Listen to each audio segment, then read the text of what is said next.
নমস্কার বন্ধুরা, আমি শ্রাবণী। আমি চলে এসেছি আরও একটি রেসিপি নিয়ে। চলো রেসিপিটি তাহলে একবার দেখে নিই। আজকের রেসিপি ঘরোয়া নিরামিষ চাউমিন।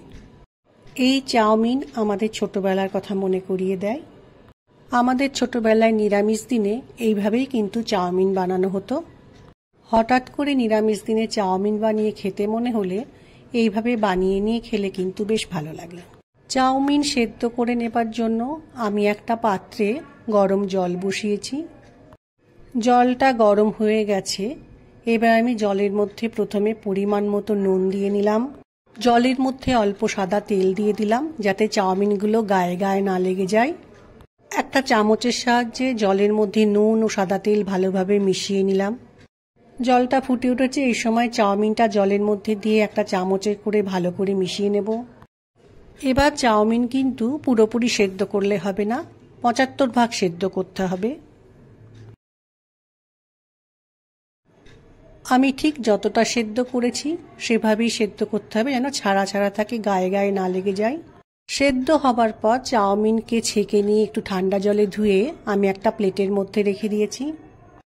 রান্না বানানোর জন্য এবার আমি গ্যাসের উপরে কড়াইটা ভালো করে গরম করে নিয়েছি। কিছুটা পরিমাণ সাদা তেল দিয়ে দিলাম।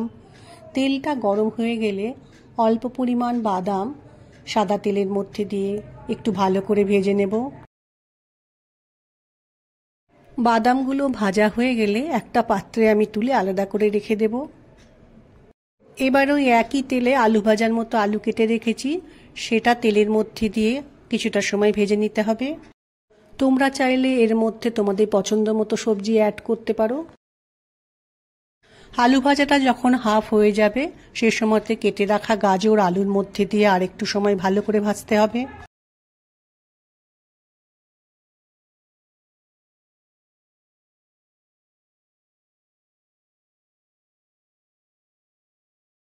আলু ও গাজরের মধ্যে একটু কাঁচা লঙ্কা কুচি দিয়ে একটু সময় রান্নাটা করে নেব।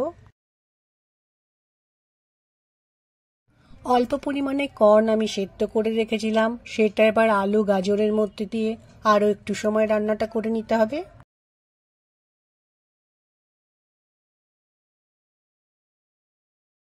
রান্না করতে করতে আলু গাজর কিন্তু সেদ্ধ হয়ে গেছে।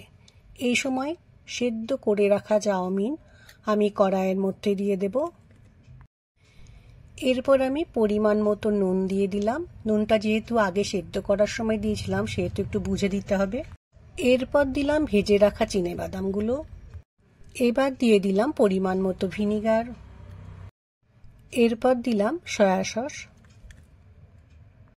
কিছুটা পরিমাণে গোলমরিচ গুঁড়ো ওপর থেকে ছিটিয়ে দিলাম।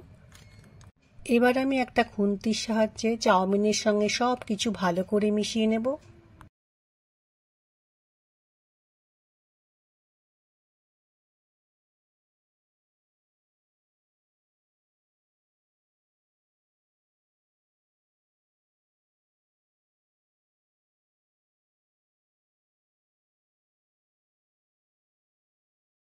এই চাউমিনটা মেশানোর সময় খুব হালকা হাতে চাউমিনটা মেশাতে হবে, যাতে চাউমিনগুলো ভেঙে না যায়। খুব সহজভাবে কম উপকরণ দিয়ে ঘরোয়া নিরামিষ চাউমিন তৈরি হয়ে গেল। হঠাৎ করে চাউমিন খেতে ইচ্ছা হলে নিরামিষ দিনে এইভাবে চাউমিন বানালে আশা করছি খেতে সবার খুব ভালো লাগবে। চাউমিনটা কিন্তু খেতে খুব সুন্দর হয়েছিল। আশা করছি আজকের ভিডিও তোমাদের ভালো লাগবে। নিরামিষ চাউমিন কড়াই থেকে একটা পাত্রে আমি পরিবেশন করে নিয়েছি। আমার আজকের ভিডিও ভালো লাগলে লাইক, শেয়ার ও সাবস্ক্রাইব করো। ভিডিওটি দেখার জন্য ধন্যবাদ।